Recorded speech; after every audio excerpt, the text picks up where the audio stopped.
Hello everyone, नमस्ते। Welcome to our channel भारतीय mama's diary. So guys, इस blog में मैं कुंभ मेला उत्सव की कथा और महत्व बताऊंगी। महाकुंभ उत्सव आरंभ हो चुका है दोस्तों। आप सभी को महाकुंभ मेला उत्सव की हार्दिक शुभकामनाएं। प्रयागराज में महाकुंभ मेला पौष मास के पूर्णिमा अर्थात 13 जनवरी 2025 से आरंभ होकर फागुन मास के अमावस्या 26 फरवरी 2025 अर्थात महाशिवरात्रि के दिन तक चलेगा। हमारे पवित्र सनातन धर्म में पवित्र स्नान, पवित्र नदियों में डुबकी स्नान का बहुत महत्व है। मन, आत्मा, शरीर की शुद्धि व आत्मिक शांति तथा मोक्ष की प्राप्ति एवं पितरों की आत्मा की शांति व मोक्ष की प्राप्ति आदि हेतु पवित्र स्नान किया जाता है। कुंभ मेला उत्सव निर्भर करता है खगोलीय स्थिति, गुरु बृहस्पति, सूर्य और चंद्रमा की स्थिति पर। कथा इस प्रकार है। एक बार महर्षि दुर्वासा ने एक दिव्य माला बनाई थी और उसे भेंट स्वरूप स्वर्गाधिपति इंद्र को दिया। इंद्र ने उस माला को तुच्छ जाना और अपने वाहन ऐरावत को दे दिया और हाथी ने उसे अपने मस्तक से उतारकर भूमि में फेंक दिया और अपने पैरों से कुचल दिया। यह देखकर ऋषि दुर्वासा अत्यंत दुखी हुए और क्रोध में उन्होंने इंद्र को श्राप दे दिया। उनके श्राप के फलीभूत इंद्र व देवतागण दुर्बल व शक्तिहीन हो गए और इस कारण वे असुरों, राक्षसों से पराजित हो गए और असुरों, राक्षसों, दानवों द्वारा संसार में पापाचार का अभ्युत्थान होने लगा। अतः वे सभी वैकुंठ धाम जाकर श्री नारायण से प्रार्थना करने लगे। भगवान श्री विष्णु ने उन्हें क्षीर सागर को मथने के लिए कहा और कि उससे जो अमृत प्राप्त होगा उसका पान करके पुनः अमर व सामर्थ्यवान हो जाएंगे। अतः मंदराचल पर्वत की मथनी बनाई गई और नागराज वासुकी को नेति बनाकर समुद्र मंथन किया गया और स्वयं भगवान श्री विष्णु कच्छप अवतार में मंदराचल पर्वत के आधार बन गए। समुद्र मंथन में 14 रत्न निकले। प्रथम हलाहल विष, जिसे भगवान शंकर ने, महादेव ने अपने कंठ में धारण कर लिया। दूसरा कामधेनु गाय, इसे ऋषियों ने यज्ञ आदि सत्कर्मों के लिए प्राप्त किया।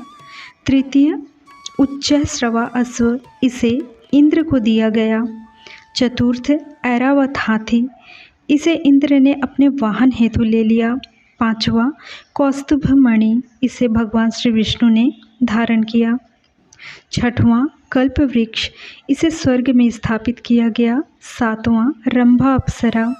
आठवां देवी लक्ष्मी, महालक्ष्मी ने श्री नारायण को पति के रूप में संवरण कर लिया। नौवां वारुणी मदिरा, इसे असुरों ने प्राप्त किया।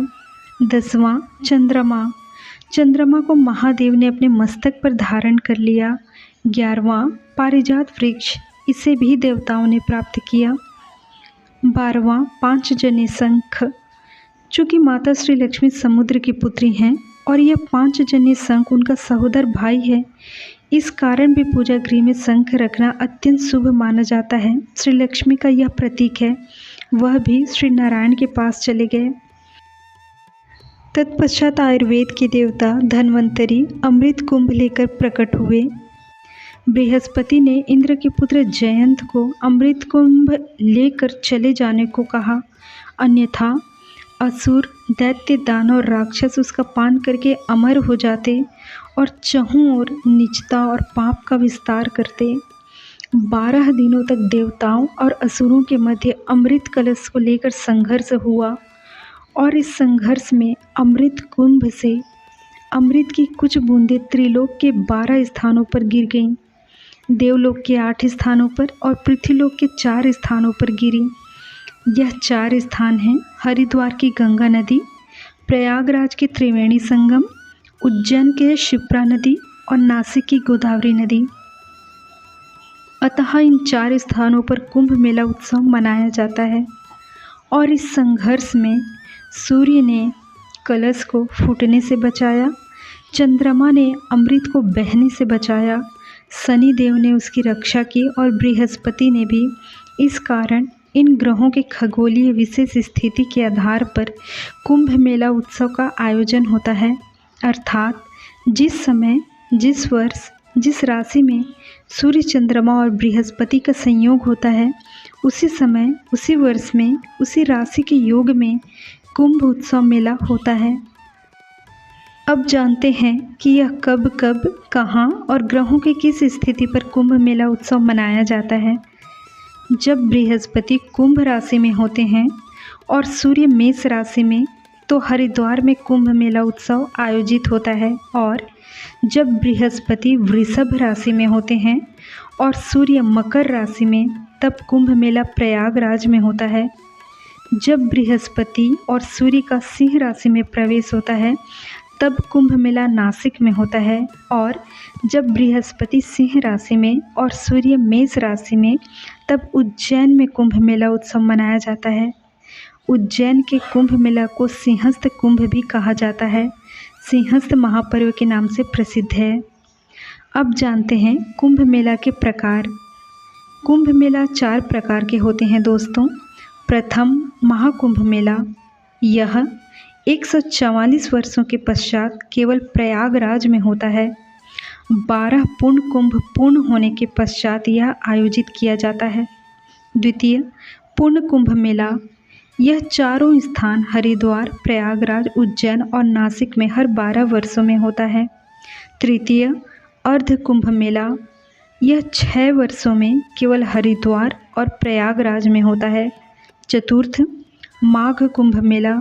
यह प्रतिवर्ष प्रयागराज में मार्गशीर्ष मास में अथवा माघ मास में होता है।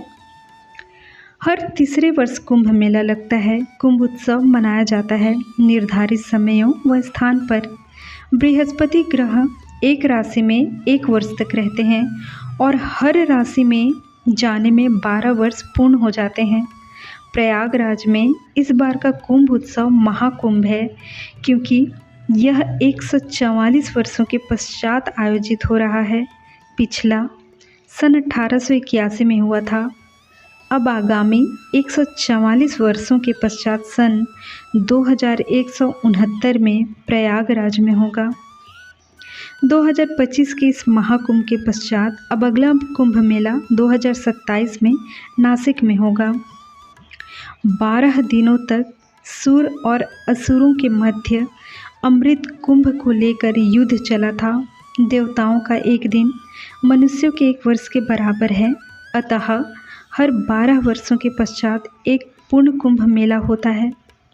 हिंदुत्व के मर्म में एक ईश्वरवाद है। भगवान एक है और रूप और नाम अनेक, देवता कई हैं और मानवता पवित्र धर्म है। सनातन जीवन में धर्म, संस्कार, मर्यादा, रस, आनंद, उत्साह भरता है। परमेश्वर की सुंदर भक्ति, पूजा, आरती, स्तुति, आराधना, भजन, कीर्तन, धन्यवाद, मान, स्मरण करता है। आप सभी को महाकुंभ मेला उत्सव की हार्दिक शुभकामनाएं। जय श्री कृष्णा।